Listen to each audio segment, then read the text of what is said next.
Bonjour à toutes et tous. Ravie de vous accueillir ce matin pour ce premier webinaire «Je choisis la French Tech» avec, Cohorts, l'un des adhérents de l'association. Nous avons voulu, ce webinaire, qui s'inscrit donc dans un programme national qui s'appelle «Je choisis la French Tech», qui a pour objectif d'augmenter les achats de solutions de start-up auprès des donneurs d'ordre publics et privés. Donc on essaye, à notre échelle, de favoriser déjà ces rencontres entre acheteurs, et dirigeants de start-up, d'une part, en travaillant avec, des acheteurs comme ceux d'Orange ou de Michelin, mais également avec tout un panel d'ETI qu'on est en train de réunir pour la rentrée de septembre. Mais on sait aussi que, les relations entre parfois des grands groupes et des startups sont parfois complexes à comprendre. Par quel canal passer? Comment je dois aussi me préparer quand je suis une startup? Comment je dois me prémunir aussi parfois de certains risques? Et donc l'objet de ce webinaire, c'est justement de vous proposer, à travers l'heure qui arrive, des témoignages du Rex et le partage de bonnes pratiques pour vous aider, vous, start-up, donc dans le domaine de la santé, dans vos futures approches de grands groupes. Donc nous avons, le plaisir de co-animer, ce webinaire avec donc Romain Serre, le cofondateur de Cohorts, donc qui est, comme je le disais, adhérent de la French Tech, et Manel Chic, qui est serial entrepreneur pharma et medtech. Mais je vais vous laisser vous présenter plus longuement. Ça marche. Bonjour à toutes et bonjour à tous. Déjà, je suis ravi d'être présent aujourd'hui avec vous pour co-animer ce webinaire et merci beaucoup, Lucie, de nous avoir sollicité pour le faire. Moi, de mon côté, donc, je suis Romain Serre, je suis multi-entrepreneur, je suis ingénieur de formation et j'ai aussi évolué pendant plusieurs années dans l'industrie, alors pas dans l'industrie de la santé, à des postes de direction commerciale et chef de projet, et j'étais amené aussi à traiter avec des grands comptes. Et depuis 2019, je suis le cofondateur de Cohorts, donc qui est un programme d'accélération qui est spécifiquement dédié à la levée de fonds du Pré-Seed à la Série A. On a accompagné plus de 350 startups depuis 2019 et nous avons lancé un nouveau programme d'accélération sectorielle pour la health tech depuis cette année. Du coup, Manel, je te laisse peut-être te présenter également avant que j'annonce le plan de ce webinaire-là. Très bien. Bonjour à tous et à toutes. Je suis Manel Chic, je suis docteur en pharmacie avec un billet HEC. J'ai travaillé pendant des années dans l'industrie pharmaceutique, donc j'étais côté grand compte il y a quelques années, chez AstraZeneca, Amgen, entre autres. Et en 2013, j'ai monté ma première société dans la santé, qui était plutôt axée pharma. Et il y a 3 ans, en 2020, j'ai monté ma deuxième société dans la medtech. Donc, on a travaillé avec l'école polytechnique, on a avancé sur la solution et donc on a aussi discuté avec des grands comptes de l'autre côté. Donc j'ai une expérience là-dessus et aussi je suis mentor chez Cohorts avec des entrepreneurs et j'aide des entrepreneurs en général dans leur board où je les aide à développer leur stratégie commerciale ou leur levée de fonds. Voilà. Merci Manel. Du coup, pour parler un peu plus du webinaire, on va être ensemble aujourd'hui à peu près pendant 1 heure. L'idée, c'est vraiment de vous donner des clés de lecture pour collaborer avec des grands comptes.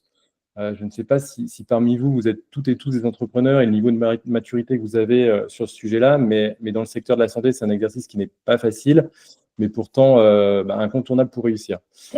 C'est la parole dans un premier temps à Manel, qui va vous cartographier et développer les étapes clés pour initier et réussir une collaboration avec un grand compte. Ensuite, Manel, on passera à une seconde partie où je vais te poser quelques questions. Je vais te cuisiner un petit peu sur tes expériences passées pour rendre tout ça encore plus concret et amener un maximum de valeur aux personnes qui sont présentes aujourd'hui. Et enfin, on a prévu 15 minutes à la fin de ce webinaire pour que vous puissiez poser vos questions directement à Manel. Je vous invite dès à présent à les écrire et les partager sur le chat tout au long du webinaire. Et Lucie viendra relayer vos questions auprès de Manel sur cette troisième partie. Manel, si tu es prête, du coup, on peut démarrer cette première partie où je te laisse la parole, du coup. Avec plaisir. Alors, l'objectif de ce webinaire qu'on vous propose, c'est vraiment de parler concrètement de chaque étape quand on discute avec un grand compte. Donc, travailler avec un grand compte, c'est une opportunité majeure pour toutes les startups. On le sait, c'est comme ça qu'on va démarrer nos ventes, c'est comme ça qu'on va asseoir notre crédibilité. Mais il faut savoir que les grands comptes, quand je parle de grands comptes, soyons clairs, hein, on parle d'hôpitaux, d'assureurs, de laboratoires pharma, de laboratoires medtech. Hein. Donc ça, c'est les futurs clients, mais c'est aussi nos grands comptes. Ils sont complexes. C'est des structures complexes à plusieurs niveaux. Premièrement, ils fonctionnent en silo. On a différents départements. On a l'impression qu'on a un seul interlocuteur quand on discute avec des grands comptes, mais pas forcément l'interlocuteur que vous avez va décider à la fin de travailler avec vous ou pas. Donc, il y a plusieurs départements qui travaillent ensemble, mais en même temps, n'ont pas forcément le même niveau d'information. Donc, il faut faire attention, on va en discuter comment cibler la bonne personne, ou en tout cas travailler avec le bon groupe de personnes pour arriver à les convaincre. Deuxième élément, c'est que c'est des cycles de décision très longs. Alors, start-up, même les start-up qui en sont en scale-up, celles qui ont démarré ou celles qui connaissent un peu ou celles qui connaissent pas, les cycles de décision sont longs. Le temps d'un grand compte n'est pas le même temps d'une start-up. D'accord? Donc, en général, ça va de 6 à 18 mois de décision pour adopter ou pas un projet, démarrer un POC ou démarrer une expérimentation ou démarrer un contrat. Donc, il faut garder ça en tête. Les exigences réglementaires, elles sont clés. Donc là, on est en train de parler de health tech. Donc health tech, ça veut dire exigences réglementaires. Ça peut être évidemment marquage CE, disposition médicale, évidemment le RGPD, mais il y a aussi la réglementation, par exemple, d'un hôpital, c'est-à-dire la DSI. Leur réglementation interne doit être prise en compte quand vous allez démarrer une discussion avec eux. Très important. Enfin, on a le processus d'achat. Et le processus d'achat, il passe par plusieurs étapes. Donc, on doit convaincre différents interlocuteurs, mais aussi, il faut garder en tête qu'il y a beaucoup de demandes de start-up comme nous avec les grands comptes, sont sollicités non-stop. Ce qui veut dire qu'ils vont être fermes en termes de négociation de prix, et on a tendance, en tant que start-up, vouloir absolument signer ce contrat et faire des concessions majeures. Et donc là, je vous donnerai quelques clés de négociation pour ne pas faire cela, parce que ça peut engager la réussite ou pas de votre start-up. Donc, mon objectif aujourd'hui, c'est de parler de ces points-là clés qui sont incontournables quand vous négociez avec un grand compte. On va aller sur la slide suivante. Voilà, donc nous avons établi une checklist. Donc, la checklist, elle est claire. Tout d'abord, il faut absolument définir votre proposition de valeur. Ça, c'est clé. On a l'impression qu'on a la bonne proposition de valeur et vous allez vous rendre compte que pas forcément. Donc, il faut être très clair et très précis sur notre proposition de valeur qui va être définie et qui va être valorisée avec les grands comptes. On doit cartographier les décideurs et les clients et les utilisateurs. Donc, il faut vraiment bien cartographier les décideurs, clients, influenceurs. Et on va voir que des fois, ce n'est pas du tout les mêmes personnes. Structurer une approche commerciale adaptée. Alors, entre les assureurs, les hôpitaux, les labos pharma, les labos medtech, on n'a pas du tout la même structure d'approche commerciale. Donc ça, il faut tenir compte de ça aussi. Anticiper les contraintes réglementaires, on va prendre des cas pratiques, hein, il y aura des exemples, comment on va les anticiper, comment on les intègre dans notre proposition. Enfin, gérer efficacement le cycle de vente et l'après-collaboration. C'est-à-dire qu'une fois qu'on a signé, c'est pas la fin, c'est le début. C'est là où on va continuer à négocier, à discuter, parce que pour une start-up, le premier deal est le plus important. C'est votre crédibilité qui est en jeu et la suite de votre réussite. Alors, commençons par la première étape, affiner sa proposition de valeur. Alors, la proposition de valeur, c'est ce qui va vous différencier votre start-up et convaincre un grand compte qu'il a besoin de votre solution. D'accord? Si elle est vague ou trop générique, votre projet risque d'être ignoré. On est clair, hein. On n'a pas le temps, quand on est un grand compte, de réfléchir à votre place. C'est à vous de définir le besoin du grand compte, l'hôpital, l'assureur ou le labo, quel est véritablement son besoin, et il faut être précis, clair et impactant. Alors, quel problème concret résolvez-vous? On a l'impression que c'est une question simple, mais même moi, je suis passée par la redéfinition. J'ai pivoté plusieurs fois avec ma solution parce que j'ai redéfini le vrai problème, parce que je pensais que j'avais identifié le vrai problème, mais même pas. Donc, en fait, déjà, quand vous mettez en place votre solution, quel que soit le stade de votre startup, on est d'accord, je pense qu'il y a tous les niveaux de startup ici, quel que soit le stade de votre startup, avant même, quand vous avez une bonne idée, il faut la tester avec le client final. Donc, il est très important de ne pas sauter cette étape. Si vous n'avez pas testé votre idée, pas avec votre cercle proche, mais avec le client final, celui qui va acheter, est-ce qu'il va l'acheter? Est-ce qu'il va l'acheter telle qu'elle est? Et combien il est prêt à payer?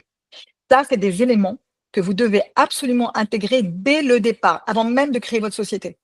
Donc, même quand vous avez l'idée, faites une étude de marché, allez interviewer les personnes dans les hôpitaux, allez interviewer les assureurs, allez interviewer les personnes dans les labos pharma, renseignez-vous, faites un benchmark et soyez clair sur votre solution. Est-ce qu'elle apporte un bénéfice et est-ce qu'on est prêt à payer? Parce que souvent, je vois des solutions qui sont sympas, ce qu'on appelle cherry on the cake, mais au final, personne ne payera parce que c'est un nice to have, c'est pas un must. Donc, très important cette étape-là. Ce qui veut dire que une fois qu'on a intégré c'est quoi ma solution, qu'est-ce qu'elle apporte, il faut avoir matché avec l'interlocuteur. Donc, par exemple, est-ce qu'on résout le problème? Je vais vous donner des exemples. Un temps d'attente trop long pour les patients dans les hôpitaux, un manque de suivi des maladies chroniques, des coûts élevés des soins, des erreurs médicales à éviter, un processus administratif lourd, par exemple. Ça, Est-ce qu'on résout ce problème-là pour les hôpitaux, par exemple? Est-ce que vous l'avez intégré dans votre solution?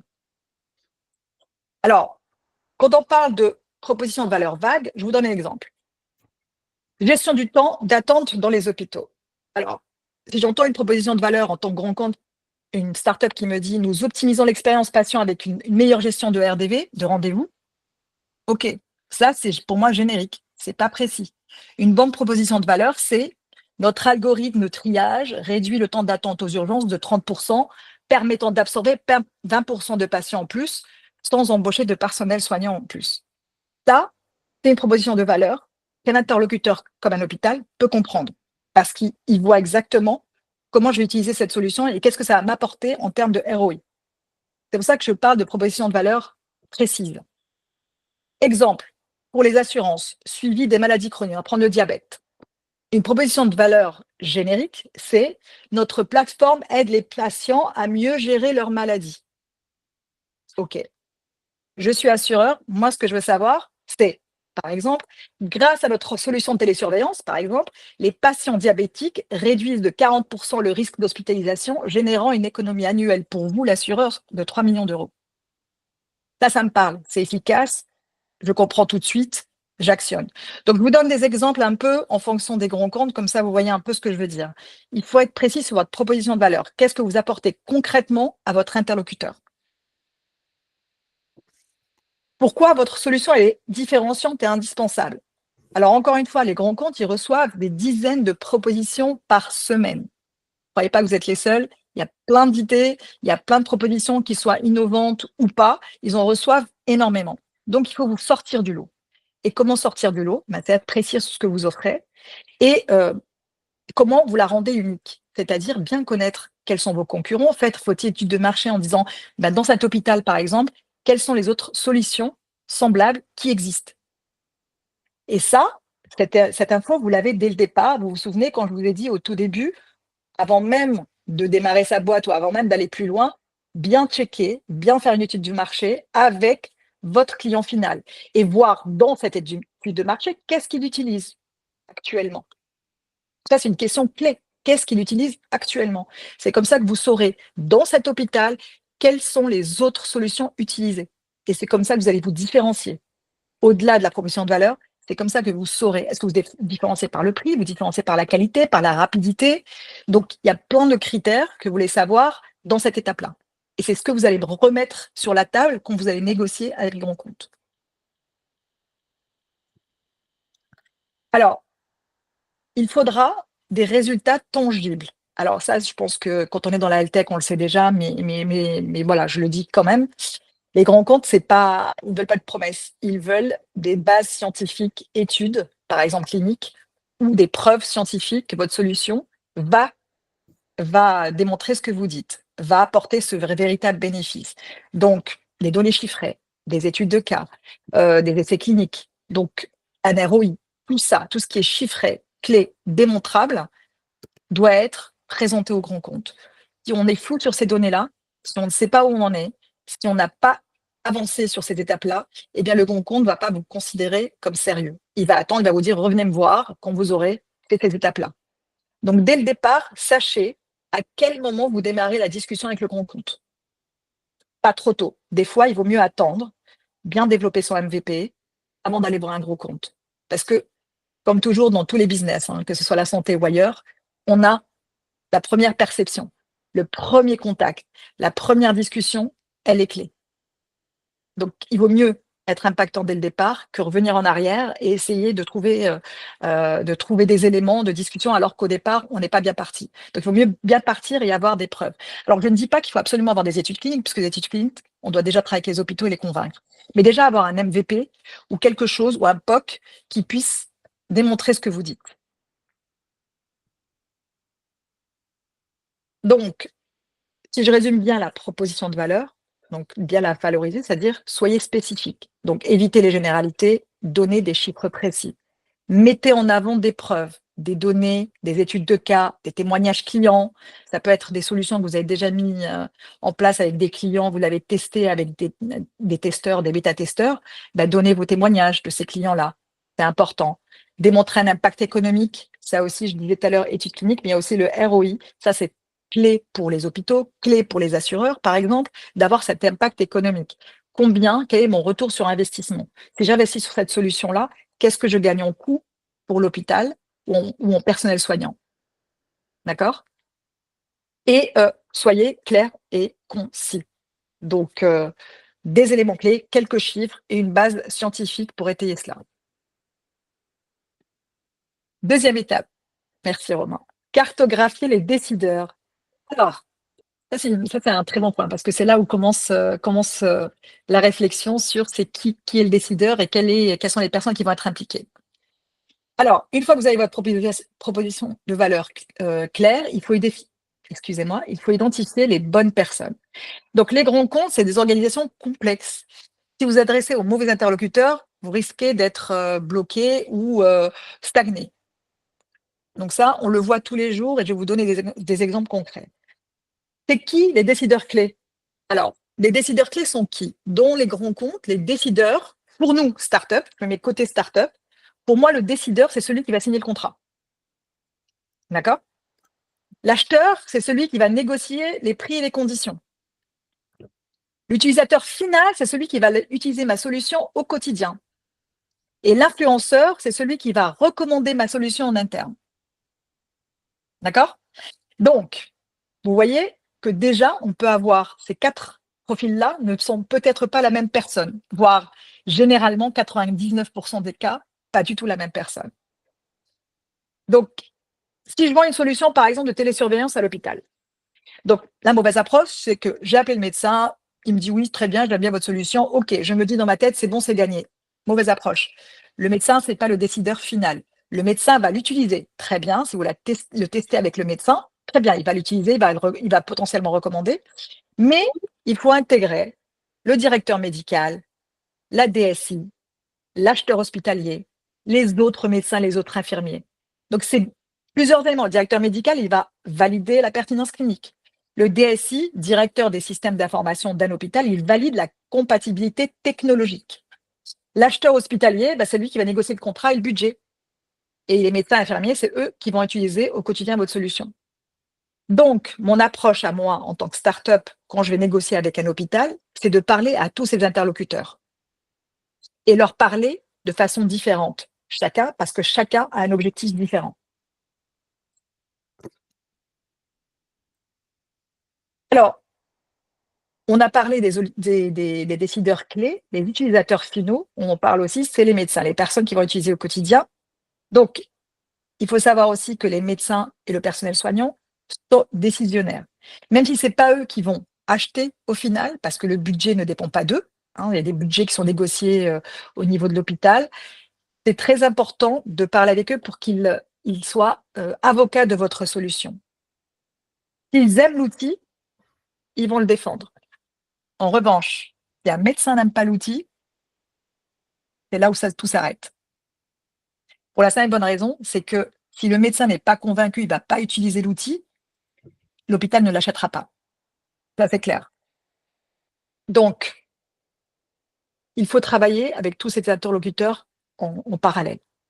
Les influenceurs internes, je ne les mets pas au niveau du médecin parce que vous pouvez avoir des influenceurs internes que vous n'avez pas considérés. Voilà, je vais vous donner un exemple. Bon, c'est des personnes qui n'ont pas de décision directe, mais qui vont faciliter l'adoption ou la prise de décision. Je vous donne un exemple vente d'un logiciel d'optimisation de rendez-vous à l'hôpital. les influenceurs clés, c'est qui? C'est les secrétaires médicales. On n'y pense pas, on pense à l'hôpital, mais la gestion au quotidien de ce logiciel d'optimisation de rendez-vous, c'est qui prend des rendez-vous? C'est les secrétaires médicales et les chefs de service qui vont regarder comment ce système va permettre de gagner du temps pour les secrétaires médicales et pour le personnel soignant. Donc les secrétaires médicales, on les oublie, mais c'est elles qui vont l'utiliser. Donc si une secrétaire médicale, elle va dire cette solution me permet de gagner du temps, elle est facile, elle est utilisable, elle est intégrable, je peux vraiment l'utiliser de manière facile avec l'équipe, et je peux montrer très rapidement, eh bien, elle sera votre avocate. Donc, ne pas négliger tout le monde. D'où l'importance de la cartographie de tous les interlocuteurs de votre grand compte. Alors là, je m'adresse beaucoup à l'hôpital. On va parler des labos, les laboratoires pharma ou les laboratoires medtech. Les influenceurs, c'est qui? Eh bien, on a le décideur, ça va être évidemment celui qui va acheter, donc l'acheteur du groupe pharma ou du labo pharma, mais c'est les chefs de produits en général, ceux qui font le marketing du produit, qui sont responsables du marketing, qui vont décider avec leur directeur marketing de prendre ou pas cette solution, de travailler ou pas avec cette start-up. Mais attention, il y a les équipes réglementaires, parce que vous savez, on doit toujours, côté labo comme côté hôpital, mais côté labo pharma, valider la conformité. Et donc, l'équipe réglementaire doit regarder votre start-up, votre solution dans le détail. Donc, ça peut ralentir ou accélérer le projet, mais vous devez travailler avec l'équipe réglementaire. Et puis aussi, vous avez l'équipe médicale dans un laboratoire pharma, les médecins partenaires qui, eux aussi, vont donner leur avis. Donc, le chef de produit, évidemment, c'est lui qui va acheter la solution, mais à côté, il va écouter, ça a été mon cas, l'équipe réglementaire et l'équipe médecin qui s'occupe de cette pathologie pour laquelle vous allez apporter une solution pour les patients. Donc, décideurs, utilisateurs, influenceurs. Alors, les influenceurs, c'est eux qui peuvent être votre meilleur allié. Et c'est là où je vois que beaucoup de startups ne définissent pas. Ils vont directement sur l'achat ou la DSI ou le médecin. Mais ils ne combinent pas, ils ne regardent pas qui va influencer, qui va m'aider à influencer, qui va être vraiment déterminant sur la décision finale si j'ai coché toutes les cases de la DSI, du réglementaire, du prix. Donc, un des conseils, et ça je l'avais mis dans la slide, c'est LinkedIn, c'est les événements. Donc là, c'est vraiment connaître ces personnes-là, c'est les approcher par LinkedIn, c'est aller à des événements, des salons sur votre domaine qui existent tout le temps, que ce soit les labos pharma, dans les congrès ou avec les hôpitaux, et essayer de les approcher et essayer de discuter avec eux. Avant même d'aller vers la vente de votre solution dès le départ, rencontrer ces personnes. C'est plus facile de discuter avec une personne et négocier avec elle quand on l'a déjà rencontrée, on a déjà parlé avec elle sans rien lui demander, qu'après. Donc, gardez ça en tête. Alors, troisième étape, une stratégie commerciale efficace. Alors, efficace et gagnante, évidemment. Alors, une fois que vous avez identifié les bons interlocuteurs, vous devez adapter votre approche commerciale. Donc là, on est clair. Les grands comptes, je pense que vous le savez, mais je le redis, ne prennent pas de décision sur un coup de tête. Ça n'existe pas. Donc, nous, notre temps en tant que start-up, on a l'habitude de prendre des décisions rapidement parce qu'on doit être flexible, on doit s'adapter à notre interlocuteur. Mais les grands comptes, c'est beaucoup plus rigide. Donc, il y a des structures et il faut les suivre. Il y a des modèles, il faut les suivre. Donc, le temps d'un grand compte n'a rien à voir avec le temps d'une start-up. Il faut absolument le garder en tête. Pourquoi? Parce que pour nous, on se dit, OK, je suis en train de négocier avec ce grand compte dans 6 mois, dans ma roadmap, je mets des petits guillemets, la roadmap qui est toujours pas réelle en termes de timing, on perd toujours du temps, il y a toujours des délais qu'il faut intégrer, toujours intégrer 6 mois de retard. Mais dans notre roadmap, on dit 6 mois de négociation. Donc, dans notre tête, on dit, même quand on lève des fonds, donc on dit à l'investisseur, voici notre roadmap, voici dans 6 mois. Et pour nous, voilà, il faut se dépêcher, il faut signer ce contrat qui va montrer de la crédibilité pour les investisseurs, montrer ajouter de la valeur à notre société. Mais si ça ne se fait pas, ça peut être très dangereux. Donc, il faut bien intégrer le temps latent des grands comptes, c'est-à-dire il vaut mieux rajouter 6 mois et se dire, je vais le faire 12 mois et être heureux si on le fait en 6 mois, on gagne 6 mois plutôt que l'inverse. Donc, dans votre cycle d'investissement, intégrez bien ce retard. Moi, je dirais, à chaque fois, je mets 12 mois plutôt que 6. Parce qu'on a toujours des surprises. Et dans les surprises, une surprise que je peux vous dire, c'est quand vous avez démarré une négociation avec un grand compte, donc en termes de stratégie commerciale, vous démarrez la négo et derrière, vous êtes en train de discuter avec le responsable des achats et le responsable des achats quitte le grand compte sur les 6 mois de négo. On recommence. C'est-à-dire que la nouvelle personne va revoir, comme une DSI dans un hôpital. Si le responsable DSI avec qui vous avez discuté depuis le début, il quitte pour X ou Y raison l'hôpital, vous devez convaincre le nouveau DSI, le nouveau CTO de l'hôpital. Donc, ça prend quelque temps. D'accord? Donc, ce n'est pas été en accord dès le départ, c'est des temps qu'il faut intégrer. Le changement, le turnover à l'hôpital, le turnover des médecins, le turnover des équipes soignantes. Il faut le garder en tête. C'est pour ça qu'il faut même mettre 12 mois. En termes je reviens sur la stratégie commerciale.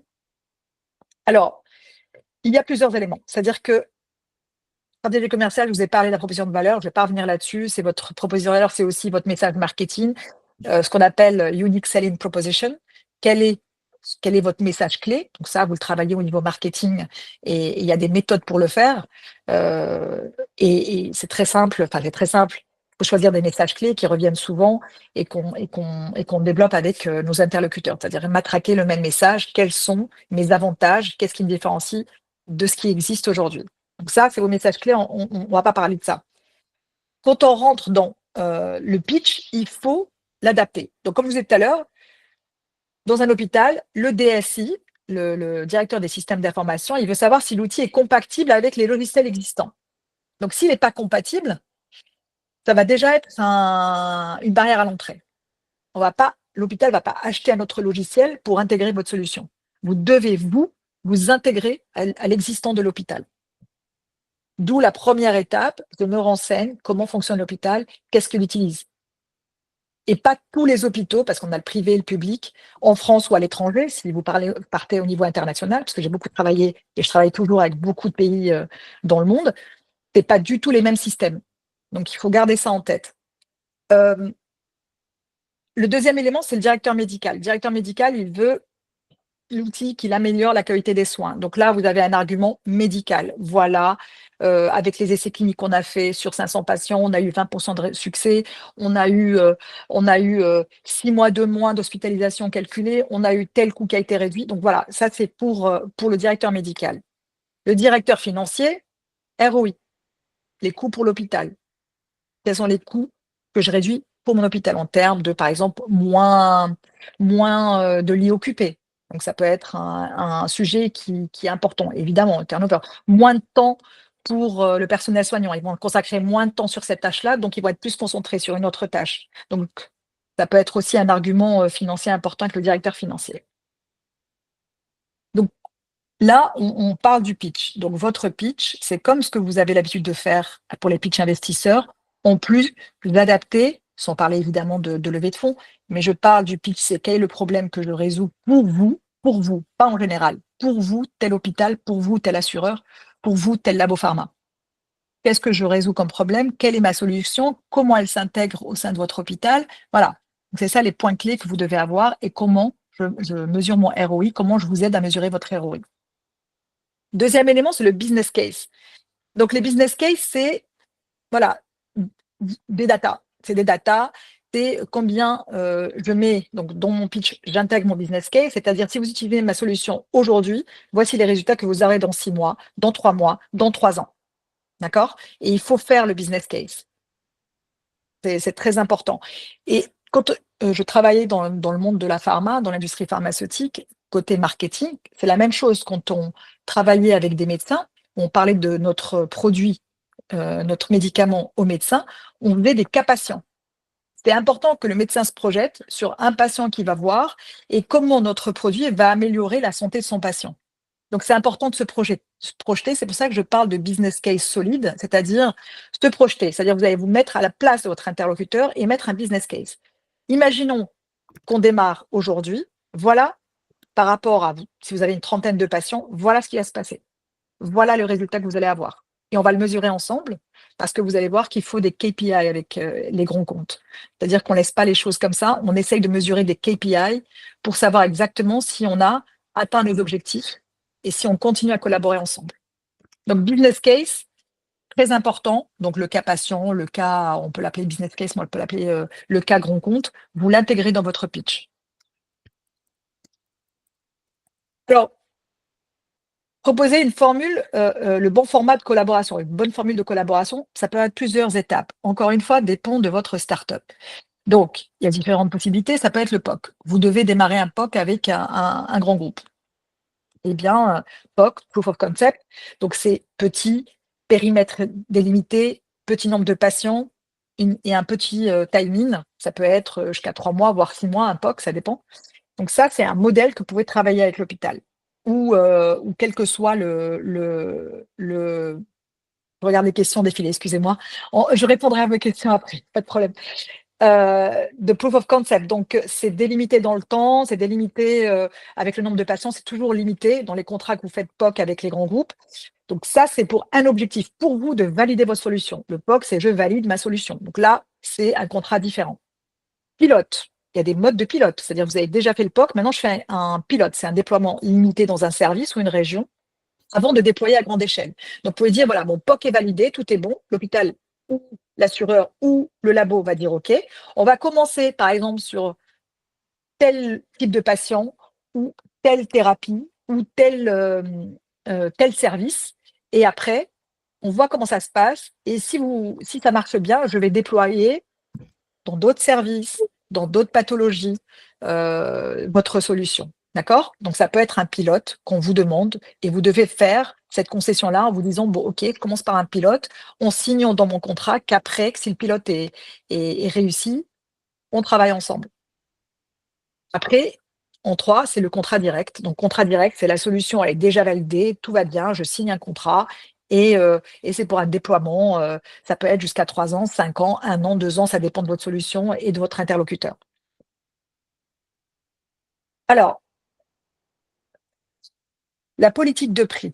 Donc ça, c'est là où c'est vraiment un sujet très important. Alors, quand on est les politiques de prix, et c'est pour ça que c'est un sujet important, c'est qu'on a tendance, quand on est start-up, quand on est content de signer avec un grand compte, on est tellement content parce que voilà, on s'est battu pour ça, voilà, on va signer avec le grand compte, il va révolutionner notre image puisque derrière, il y en aura d'autres qui vont arriver parce que l'idée, c'est de démarrer avec un client et puis après déployer partout. On est tellement content que limite, on le donnerait gratuitement, la solution. Et je suis sûre, toutes les personnes qui sont là vont dire la même chose. On se dit, bon, bah, c'est pas grave, même si c'est gratuit, au moins, j'ai le nom j'ai le nom de l'hôpital avec moi, j'ai le nom de l'assureur, j'ai le nom du labo pharma. Oui et non. Oui et non. Votre valeur est très importante. La valeur de votre solution est très importante. Les grands comptes sont habitués à la négociation. Tous ces grands comptes-là utilisent des solutions de start-up, de tech, tout le temps. Donc, ils savent exactement négocier, ils savent exactement quels sont les termes des contrats. Il y aura des clauses flexibles et d'autres non. Donc, évidemment que si on vous demande qu'est-ce que vous pouvez faire, ben, vous pouvez faire des ristournes, vous pouvez faire un discount, mais toujours en gardant en tête l'objectif. Donc, c'est-à-dire, dans mon prix, je vais analyser la valeur ajoutée que j'apporte à mon client. D'accord? Quel est le gain économique potentiel que j'ai déjà chiffré puisqu'on en a parlé avant? Voilà le gain économique. Je regarde le benchmark du marché. Dans ce type de solution, quels sont les prix, plus ou moins? Donc ça, vous l'avez fait avant, vous avez le benchmark, vous savez la valeur. Prenez en compte vos coûts. C'est pour la fixation du prix. Et donc, une fois que vous avez pris vos coûts, que vous avez benchmarké, que vous avez analysé la valeur ajoutée, vous faites votre prix. Vous allez négocier avec le grand compte et, par exemple, vous faites une concession tarifaire. Très bien, on fait une concession tarifaire. Comment on fait? Ne proposez pas de rabais tout de suite ou de contrepartie. Laissez le grand compte vous parler. Ce n'est pas à vous de dire, bah oui, donc si c'est un POC, je peux vous faire ça. Vous avez un prix, vous êtes clair, vous êtes sûr de votre solution. On en parle avec le directeur des achats. Ce sera le directeur des achats qui discutera avec vous de ça. Ce ne sera pas les autres interlocuteurs. On en parle. Vous pouvez proposer un essai gratuit pendant 1 mois ou 2 maximum. Vous l'intégrez en fonction de vous, votre ROI et vos besoins en financement, on est d'accord, hein? Je donne des éléments généraux. Ce qui est important, c'est que si vous négociez un discount ou si vous négociez un essai gratuit, ça doit être limité dans le temps. Si je négocie un discount, derrière, je dis OK, mais j'aimerais bien, je fais ce discount-là pour un contrat de 3 ans au lieu d'1 an. Par exemple, ça peut être. C'est-à-dire qu'à chaque fois qu'on fait une concession, il faut gagner quelque chose. Il faut que ça soit en contrepartie un gain. Il faut que ce soit un win-win. Il ne faut pas qu'il y ait de frustration des deux côtés. Donc, il faut que ce soit un win-win. Donc, dans vos contrats, n'oubliez pas d'intégrer, je peux faire un discount, c'est normal, c'est mon premier client, mais derrière, après ce discount-là m'amène vers un contrat de 18 mois au lieu de 6 mois ou d'un contrat de 2 ans, 3 ans. Donc, trouvez toujours une contrepartie, ne cédez pas facilement sur tout. Parce que si vous avez convaincu les médecins, c'est pour ça que je vous dis, commencez par tout le monde. Si vous avez convaincu les médecins, vous vous intégrez facilement avec la DSI, par exemple. Si vous avez convaincu le chef de produit, le directeur médical d'un labo, si vous avez convaincu ces interlocuteurs-là, la question achat, vous avez vos influenceurs qui vont dire oui, on le veut absolument. On arrive au prix, c'est le dernier élément, c'est là où vous avez quand même un levier. Et donc ce levier, ne le bradez pas. N'allez pas tout de suite vers oui, gratuit, tout vous voulez, oui, 6 mois, gratuit. On négocie, on est sûr de nous, on donne un prix, à eux de revenir vers nous. On fait un discount parce que c'est notre premier client et qui croit en nous et qui va avec nous. Et ça, c'est génial, il faut toujours valoriser le premier client. Mais derrière, on fait une contrepartie. Toujours une contrepartie. Alors, j'essaie de regarder si on a encore. Voilà, très bien. Donc, en résumé, j'adapte mon pitch. J'appuie sur les chiffres concrets, toujours les chiffres, les datas, toujours de data. Il faut être rationnel avec les grands comptes, toujours. Hein, et éviter de casser les prix dès le début. Les contraintes légales et réglementaires. Et donc, là, on en a parlé, je vais aller rapidement sur ce sujet. On a nos contraintes légales et réglementaires qu'on connaît en tant que start-up dans la santé. Donc ça, vous le savez tous, les normes ISO, RGPD, voilà. Donc ça, vous le savez, certification, marquage CE pour les dispositifs médicaux et intégrer un élément, l'interopérabilité dans les systèmes existants dans les hôpitaux. Si vous travaillez avec les hôpitaux, il faut une interopérabilité, d'accord, avec les hôpitaux. Et donc ça, c'est très important parce qu'on n'y pense pas. Il faut que ça s'intègre facilement. Il ne faut pas que ce soit compliqué pour l'équipe. Il ne faut pas qu'il y ait du training dans tous les sens, qu'on doit entraîner les équipes tout le temps. Et dès qu'il y a un bug, eh bien, il va y avoir des problèmes parce qu'on ne pourra pas répondre tout de suite à la maintenance du bug. Donc, il faut vraiment bien travailler avec la DSI pour que ça se passe très bien. Parce que votre premier essai est le plus important. Si ça se passe mal, les grands groupes passeront rapidement à autre chose. D'accord? Donc, il faut bien le réussir en termes d'exigence réglementaire. Donc, voilà, anticiper les documents légaux. Alors, les exigences réglementaires, moi, je vous conseille pour les startups MedTech, HealthTech, d'avoir évidemment une DPO avec vous dès le départ, qui va être là pour vous aider.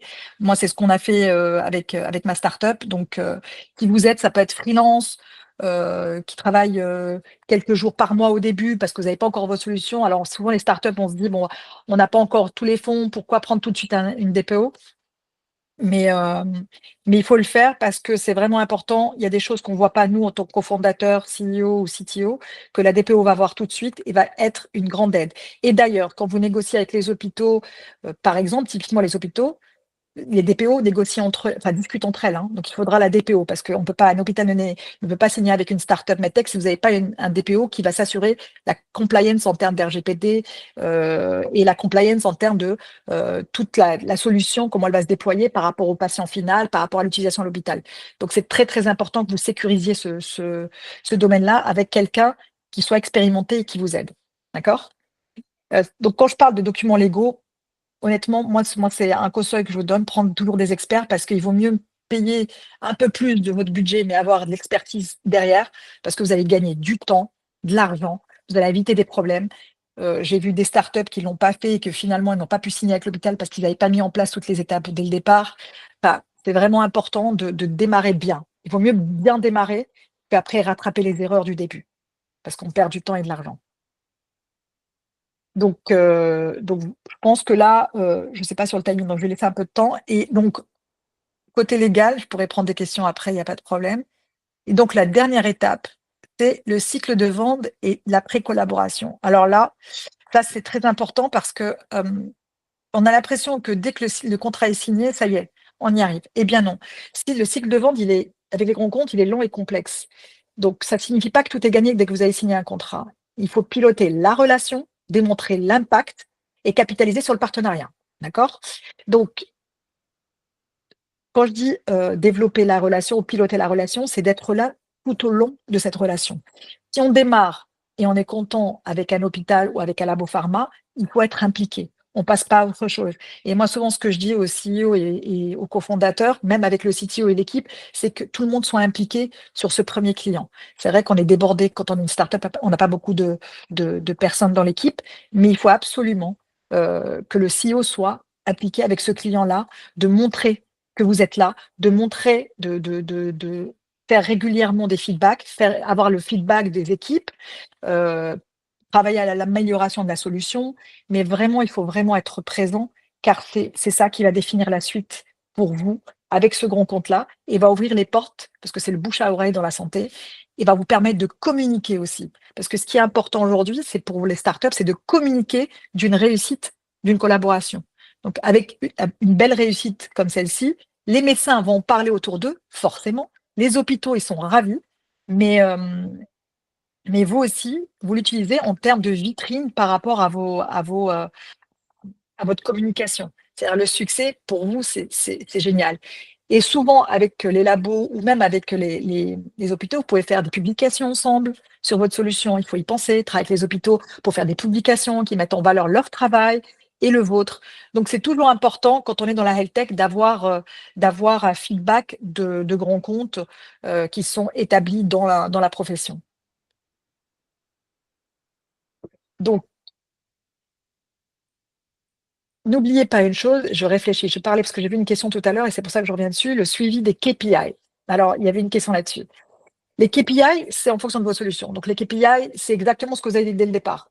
Donc, mon KPI, c'est ce que j'ai dit au départ. Si je dis je vais réduire de 20% le taux d'occupation des lits, eh ben, il faut qu'on retrouve à peu près 20% dans votre taux d'occupation des lits quand vous avez commencé votre collaboration.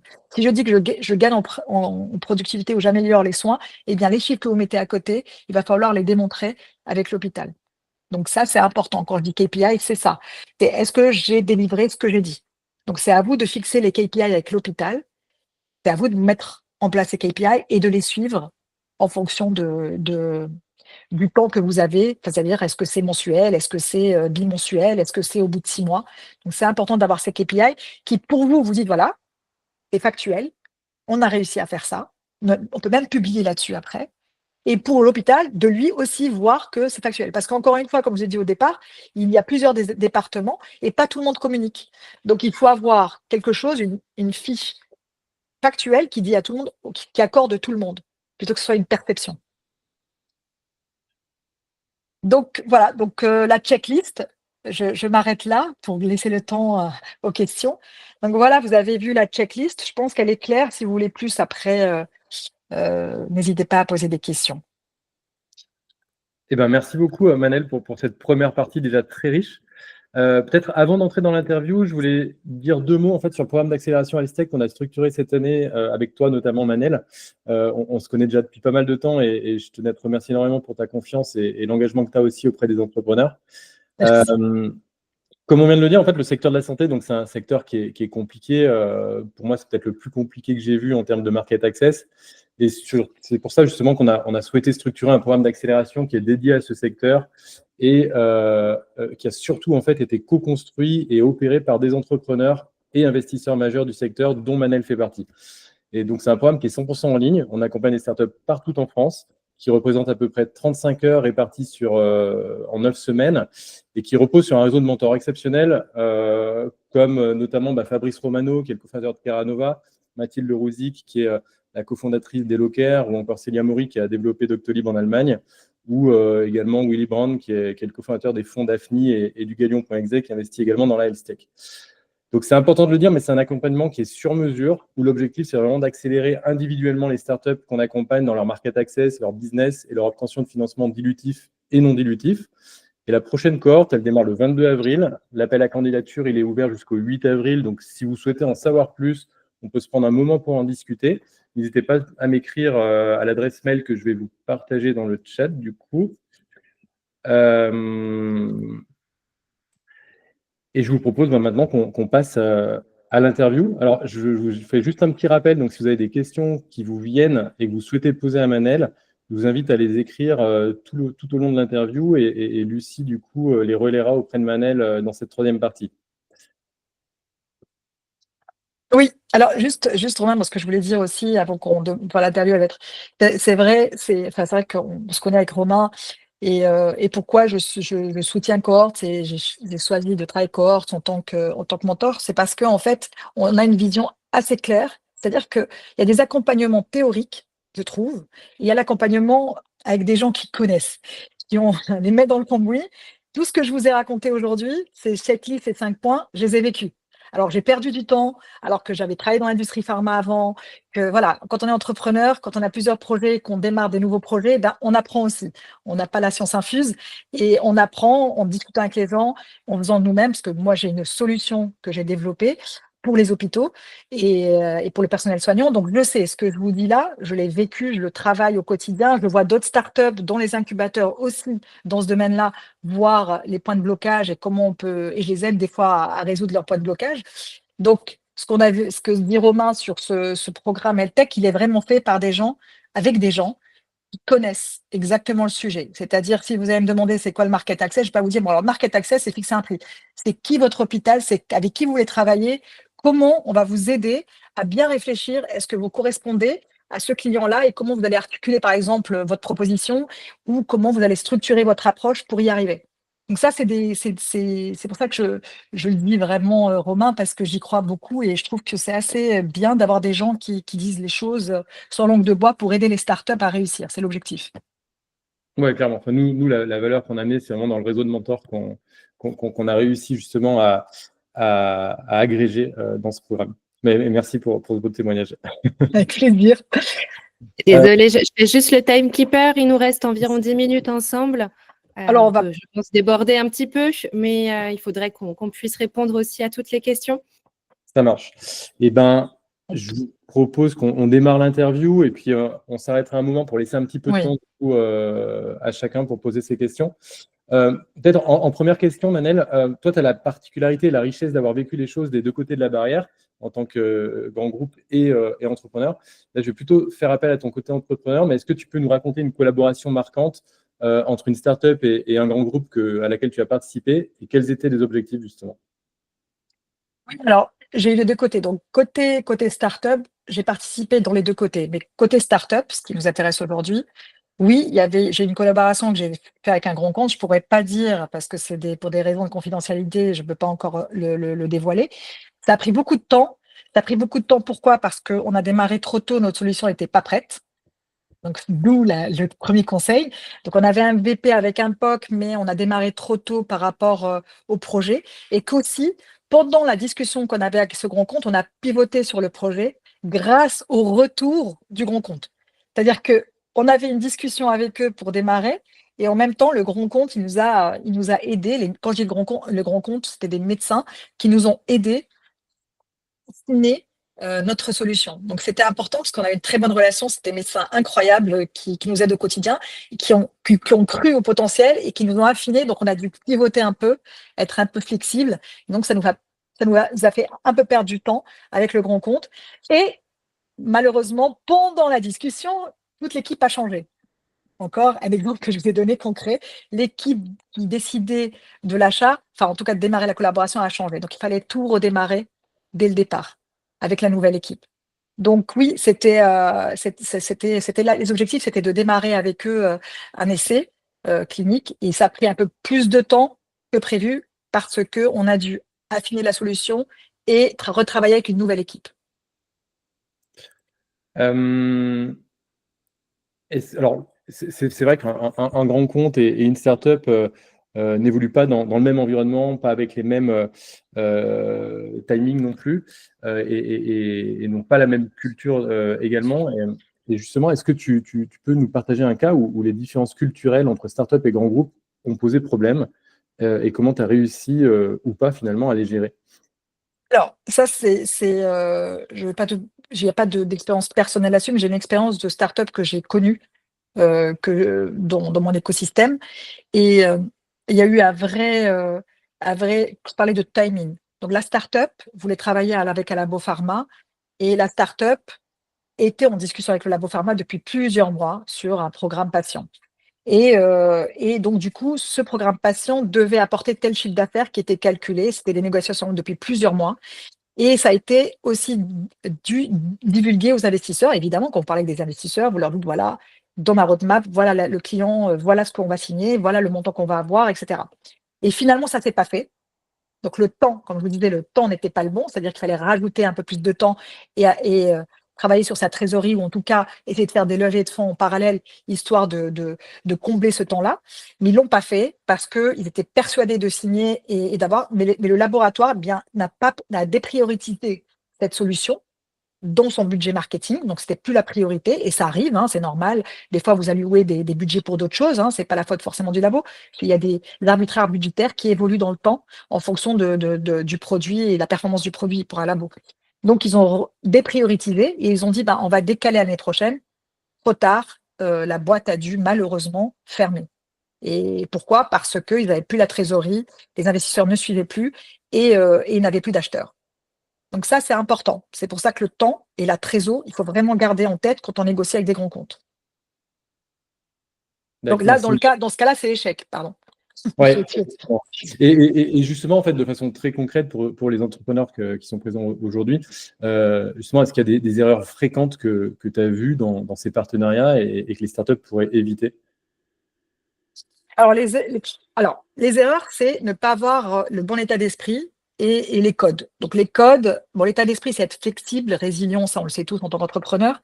Donc, il faut être résilient, il faut être flexible, il faut toujours être positif et aider à trouver une solution. Il faut vraiment être dans la solution. Vous allez avoir beaucoup de problèmes, de discussions, ça, c'est certain. Mais c'est pour ça qu'on adore être entrepreneur et qu'on monte des boîtes, parce qu'on aime bien le challenge. Donc, globalement, il faut être flexible, il faut savoir pivoter quand il faut pivoter. Je vous ai donné un exemple, moi-même avant, et résilient. Donc ça, c'est important. Il faut connaître le timing. Le timing du grand compte, ça, c'est une erreur. C'est quand on se dit, c'est pareil. Donc, ils vont répondre tout de suite. Je ne comprends pas, je n'ai pas de réponse au bout de 2 mois. Non, il faut être présent, savoir avec qui discuter et considérer le timing véritablement dans votre roadmap, quitte à rajouter 6 mois de plus. Et une autre erreur que je vois souvent, c'est de viser le gros client. Tout de suite, je veux aller m'adresser au gros centre hospitalier ou au gros labo sur tel plateau. Il vaut mieux démarrer avec un petit client, valider notre solution, sortir avec des 5 étoiles dans tous les sens, avec des KPI marqués et aller voir le grand client que l'inverse. Parce que le grand client, ça va être beaucoup plus long potentiellement et vous n'êtes pas sûr que ça fonctionne tout de suite. Donc moi, je conseille de démarrer par un petit et aller après vers le grand, ce qu'on ne pense pas forcément. Et là, l'erreur, c'est le discount ou gratuit. Maxi discount ou gratuit, donc tout de suite. Donc là, c'est aussi une erreur parce que ça montre que vous ne donnez pas de la valeur à votre solution. Donc si on est sûr de nous, on met quand même un prix. Voilà. Ok. Et si on devait retenir finalement un conseil, c'est quoi le conseil que tu donnerais à une startup qui s'apprête à initier une collaboration avec un grand groupe? Et j'en terminerai là pour cette interview. Je dirais en une phrase de réussir son premier deal. Donc, si je devais donner il faut réussir à cette startup, il faut que tu réussisses ton premier deal. C'est-à-dire il faut mettre tout en œuvre pour le réussir, pour mettre tout en place. Comme j'ai dit, tout ce que j'ai dit, la checklist, il faut vraiment réussir. Parce que c'est ce qui va faire que les investisseurs vont continuer à en croire en toi, que tu vas continuer dans ta roadmap et que tu vas avoir par exemple des datas, du feedback et améliorer ta solution ou sinon aller voir d'autres clients. Mais il faut réussir son premier deal impérativement. Et donc, il faut être, comme je disais, irréprochable, connaître tous les secrets, identifier les clients, etc. Je ne vais pas redire ce que je viens de dire, mais aussi, c'est pour ça qu'on parlait tout à l'heure de Cohorts et du programme HealthTech, aussi être accompagné. Ça, c'est très important. C'est-à-dire, quand on est accompagné par des gens qui nous aident, que ce soit la French Tech, ma startup, elle fait partie du groupe de la French Tech. D'ailleurs, je me suis tout de suite abonnée à la French Tech parce qu'il y a toujours des discussions, toujours des experts qui vous donnent des conseils, mais aussi avec des programmes où vous avez des gens qui vous parlent à vous, qui regardent votre business plan, qui regardent votre roadmap, qui regardent votre équipe technique, qui regardent votre timing pour toute la partie réglementaire et qui vont vous aider à vous dire, voilà, vous poser les bonnes questions pour éviter les pièges. Donc voilà mon conseil. Je te remercie, Manel, pour tout ce partage d'expérience. Alors, on a un petit peu dépassé, mais c'est important qu'on garde un temps dédié justement pour vos questions. Du coup, Lucie, je te laisse peut-être la main sur cette partie. Oui. Alors, certaines questions ont déjà été finalement traitées, donc je ne vais pas toutes les reprendre. Enfin, en tout cas, on a eu certaines réponses déjà. Il y en a une qu'on n'a pas eue, c'est donc dans la première partie de la présentation, concernant les utilisateurs en labo pharma. Qui sont-ils? Ça dépend de la solution. Donc, les utilisateurs en labo pharma, c'est un programme patient, ça va être les patients. D'accord? Les utilisateurs, ça va être les patients qui vont l'utiliser ou les médecins qui vont l'utiliser. Donc, l'utilisateur, vous allez travailler avec le laboratoire pharma. D'accord? Soit vous allez travailler avec l'utilisateur final, vous proposez un programme au labo qui va acheter ça et que vous-même vous déployez avec les utilisateurs finaux. Donc, ça dépend quel sera le contrat que vous allez faire avec le labo. Est-ce que c'est le labo qui le déploie? Est-ce que c'est vous qui le déployez au nom du labo? C'est comme ça que ça se passe. Mais celui qui va payer, c'est le laboratoire pharma qui va vous payer pour cette solution-là sur 1 an, 2 ans, 6 mois.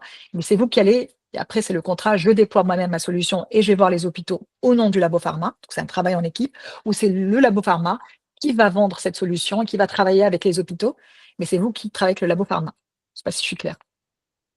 Très bien. Seconde question, plutôt concernant le POC. Donc, confirmez-vous qu'il faut faire payer ces POC et pilotes?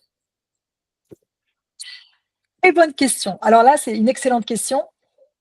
Je pense que c'est une illusion de croire que le POC serait payant.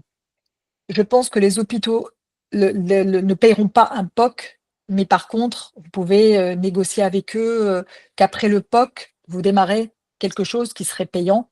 Mais je ne pense pas qu'un hôpital paierait un POC. Moi, je le vois même dans des startups tech qui sont bien déployées, par exemple, de la prévention des cancers. L'hôpital ne paye pas le POC, hein. C'est l'inverse. En général, c'est les startups qui payent le POC. Parce que c'est du temps. N'oubliez pas une chose. Un POC, c'est je vais dans un hôpital, je prends du temps au personnel soignant de l'hôpital pour valider ma solution. Je prends du temps, je m'intègre dans leur système, tout le monde doit avoir ça, il faut mettre le contrat, etc. Donc, je prends du temps à l'hôpital. C'est déjà un investissement. Si un hôpital fait un POC avec vous, c'est une très bonne nouvelle. C'est déjà un investissement. C'est qu'il y croit. D'accord? Parce qu'il va investir du temps et de l'argent. Donc, moi, je n'irai pas sur un POC payant parce qu'on est sur un POC de 3 mois et que l'hôpital fait l'effort d'intégrer votre solution sans savoir si ça a marché ou pas après. Donc, moi, je ne mettrai pas de POC payant. Et d'ailleurs, je dis souvent, et ça c'est important, quand vous faites des pitchs aux investisseurs, ils le savent, parce que souvent on entend POC payant, pas dans la health tech.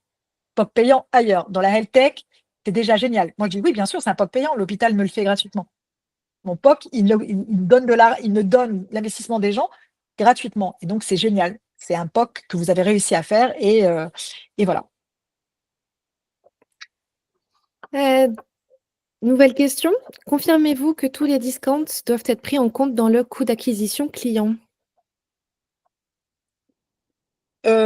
Si vous faites, il faut avoir une vision claire de quel client. C'est-à-dire, si vous avez si vous faites la discount, vous faites déjà avec le premier client. Ça dépend de votre stratégie. Encore une fois, la stratégie doit être claire. Voici ma myriade de clients ma roadmap commerciale. Client 1, client 2, est-ce que c'est dans 6 mois? Est-ce que c'est dans 3 mois? Client 3, client 4. Vous n'allez pas faire un discount à tous les clients. Moi, ce que je disais, c'est par rapport au premier client. Après, vous, dans votre coût d'acquisition, effectivement, il faut vous dire, si vous dites, quel que soit le client, s'il fait un contrat avec moi de 2 ans, il a 20% de discount. S'il fait un contrat avec moi de 5 ans, il a 30% de discount. Oui, c'est votre base de calcul dans votre business plan, vous l'intégrez dans votre coût d'acquisition, absolument. Si c'est, je fais le premier client, je fais un discount en disant que je fais ce discount-là, mais ça m'assure que je vais rester plus longtemps avec ce client et que vous démarrez avec le premier, vous ne l'intégrez pas forcément dans votre business plan. Parce que si votre idée, c'est le premier, je fais un traitement spécial et les autres non, n'intégrez pas. Mais si vous dites, je vais le faire un traitement spécial en fonction de type de contrat, oui, vous l'intégrez. Nouvelle question, merci. Comment faire face à un grand compte qui ne souhaite pas que l'on communique son nom pour un blocage réglementaire? C'est-à-dire comment faire? Comment faire dans enfin, en termes de communication, en termes de discussion? Pardon, hein, Lucie, je vous demande ça, Oui, mais oui, oui, oui. Moi, je peux répondre vais- à la question, du coup, oui. en fait, comment faire alors pour faire avancer les discussions, quoi. Oui, enfin, bah, honnêtement, s'ils ne souhaitent pas, c'est toujours pareil. L'équilibre. Qu'est-ce que je veux? Qu'est-ce que je suis prêt à sacrifier? Est-ce que le fait de communiquer son nom, c'est très important pour vous? Je sais, en termes de com, mais est-ce que vous préférez signer avec ce grand compte et communiquer après? Parce qu'au fur et à mesure de la signature, n'oubliez pas, quand vous signez avec un grand compte, vous allez passer du temps avec lui. Il va voir, peut-être qu'au début, il se dit, je ne veux pas communiquer le nom parce que je ne sais pas ce que ça va donner. On n'a pas testé véritablement, je ne veux pas m'associer avec ce nom-là si jamais ça ne marche pas. Mettez-vous à leur place. Donc, moi, si ça m'arrivait à moi, je dirais, OK, pas de problème. Il Oui, ne bien me sûr. donne pas le nom. Mais le blocage Oui. n'est pas, comme je disais, enfin, c'est pas un blocage d'association de nom, c'est un blocage réglementaire pour le coup. Je ne comprends pas, ça veut dire quoi, Maria, le blocage réglementaire? Des raisons réglementaires qui finalement font que ça ne fait pas avancer les discussions, quoi, en fait. Donc, c'est le blocage réglementaire côté start-up, c'est-à-dire qu'ils n'ont pas coché la liste de ce qu'il fallait, par exemple, des SI, ou c'est j'ai besoin que tu me dises quelque chose de concret. Ah, OK. Quel blocage réglementaire? C'est pour ça que je te parle de ça. Moi, ce qu'on m'a évoqué comme blocage réglementaire, en fait, c'est le fait de, comment dire, d'avoir des contraintes réglementaires qui font qu'ils ne peuvent plus avancer avec nous. Là, il faut savoir un peu plus c'est quoi ces contraintes, on est d'accord. Il faut discuter Oui. avec eux, voir les contraintes. Donc, si spécifique à ce grand compte-là, ou est-ce que c'est dans tous les grands comptes de ce type-là, c'est les mêmes problèmes? Il faut identifier ça. Il faut que tu saches, est-ce que c'est ce grand compte-là qui a celle type? Parce que des fois, il ne fonctionne pas de la même façon, hein. Donc, est-ce que ce grand compte-là, typiquement, ce problème-là, est-ce qu'il est surmontable ou pas? Mais il faut creuser le problème. Est-ce que c'est une certification qu'ils veulent? Est-ce qu'ils veulent une validation ISO? Est-ce qu'ils veulent, tu vois, ça peut être plein de choses.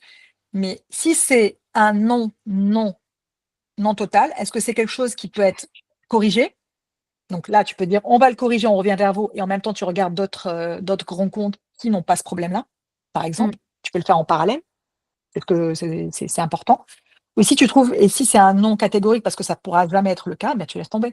D'autant plus que qu'ils ont payé la solution et que du coup, notre solution pour le coup, et qu'ils ont eu un retour très positif en fait. Donc en fait, si le blocage est que réglementaire, oui, il faut creuser un peu plus le sujet. Il faut creuser. Surtout que tu as signé avec eux. Justement, tu es un partenaire. Il faut absolument savoir, s'intéresser à leurs problématiques et voir ce qu'il en est. Ok, très bien. D'accord ? Merci beaucoup, c'est gentil. De rien. Dernière question concernant la répartition un petit peu des typologies de clients. Que pensez-vous de lancer en parallèle 33% de petits, de moyens et de grands comptes dès le début, étant donné le temps de prise de décision des grands comptes, une manière de mitiger les risques? Très bonne idée. Il faut toujours dérisquer, mitiger les risques. Après, moi, la question que je pose à cette start-up, c'est est-ce qu'ils ont le temps et la capacité dans la société d'avoir des gens qui vont négocier toutes ces deals-là en même temps? Parce que n'oubliez pas ce que j'ai dit au départ, à moins que vous ayez déjà commencé des deals, etc., hein, ça, je ne sais pas où on est le stade de la start-up. Si je démarre et je m'attaque à 50 personnes alors que je n'ai pas démarré un et je n'ai pas vu les retours avec un client, je dirais ralentissez, prenez peut-être un moyen, un petit et un grand après. Mais voilà, ça dépend de votre capacité. Donc ralentissez, prenez un, deux, ça dépend de votre solution, si ça se déploie très vite ou pas, si ça dépend de plein de choses. Mais il faut absolument que, oui, moi, ce que j'ai dit au départ, c'est de prendre un petit client pour lequel vous allez travailler votre solution, l'adapter, savoir ce que vous allez dire après au prochain, essuyer les plâtres, comme on dit. Donc voilà. Donc moi, je prendrais un petit moyen et un grand. Et commencer avec les grands, ça prend 18 mois à peu près maximum de discussion. On démarre avec le grand. Mais il ne faut pas arriver trop tôt ni trop tard. Il faut démarrer une fois que vous êtes sûr que vous allez avancer avec votre solution, d'accord? Virginie, tu veux répondre rapidement? Ah, on ne t'entend pas.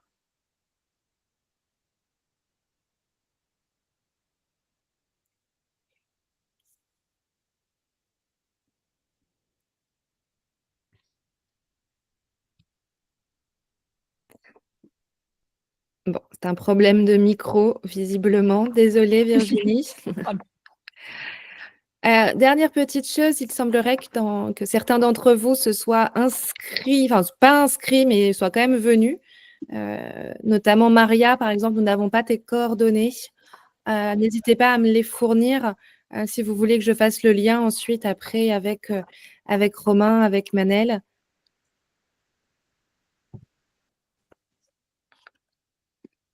Ah, bon, et ben, on t'a pas retrouvé dans le listing, mais c'est pas grave. On va. Peux-tu nous préciser peut-être du coup ton nom de famille? On te retrouvera peut-être plus facilement.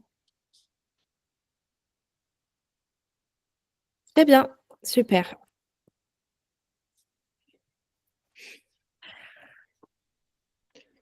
Je crois qu'on arrive au bout du temps imparti. On a un petit peu débordé, mais c'est normal et il faut quand même qu'on puisse échanger. C'était le but de ce temps. J'espère que vous aurez tous et toutes appris des choses concernant, que vous pourrez surtout mettre en place dans vos entreprises, dans vos startups.